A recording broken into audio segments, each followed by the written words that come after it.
abiko de mi banye do manye kemba Reeby news ngene wokenye balashi bi Klagon mi ba yo chame ke hanye acho mi AJ Royal wonu he ake ngene abanaba kumobie ba ko okwe ni na ke woje akumo wo se ni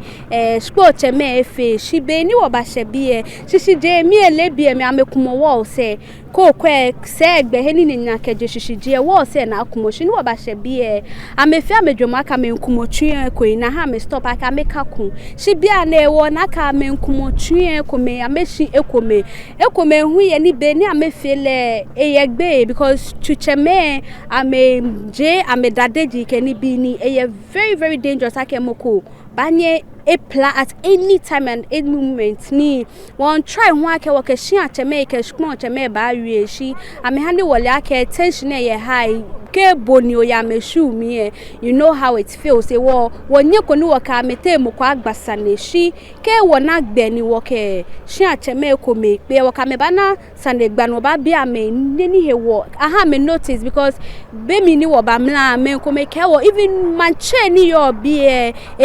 nupa ye hanu wole ake amelepo ake no koneke yano ye bi enmene no amede nche na me na soja fo ye ke